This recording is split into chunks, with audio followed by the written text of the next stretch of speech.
ఒక ముక్కలో చెప్పాలంటే ఎంటర్టైన్మెంట్ గోత్రం అదిరిపోయే నక్షత్రం అని చెప్పుకోవచ్చు అన్న. చాలా బాగా అనిపించింది సెకండ్ హాఫ్ వరకు. బట్ ఓన్లీ డ్రాబ్యాక్ ఏంటంటే ఫస్ట్ హాఫ్లో వచ్చే ఏదైతే అవుట్డేటెడ్ స్టోరీ ఉందో అది కొంచెం కంప్లీట్గా అన్నేసరి అసలు అనిపించింది.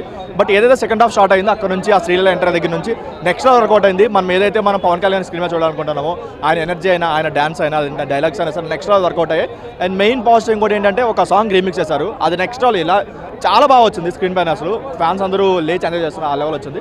అండ్ ఇంకొక పాజిటివ్ ఏంటంటే ఇప్పుడు పవన్ కళ్యాణ్ గారు బయట ఎలా అయితే ఆయన క్యారెక్టరేషన్ ఉంటుందో మూవీలో కూడా సేమ్ అలాంటి క్యారెక్టరేషన్ డైలాగ్స్ పెట్టడం వల్ల చాలా బాగా కనెక్ట్ అయ్యాయి ఫ్యాన్స్ కూడా. అండ్ అలానే ఒక పంచ్ డైలాగ్స్ అయినా, లేదంటే పొలిటికల్గా కొన్ని సెటర్స్ అయినా సరే, లేదంటే ఫ్యాన్స్ గురించి చెప్పి కొన్ని డైలాగ్స్ అయినా సరే చాలా బాగా ఎంజాయ్ చేస్తారు.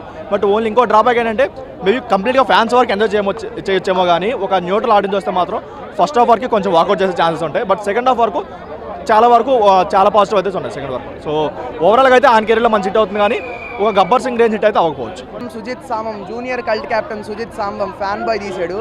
ఈసారి సీనియర్ కల్ట్ కెప్టెన్ హరిశంకర్ ఆయన ఫ్యాన్, ఆయన తీశాడు.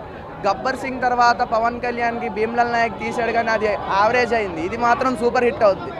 కళ్యాణ్ బాబు 2 రాష్ట్రాలకు ఒకటే బాబు, కళ్యాణ్ బాబు, బాబులకే బాబు, కళ్యాణ్ బాబు.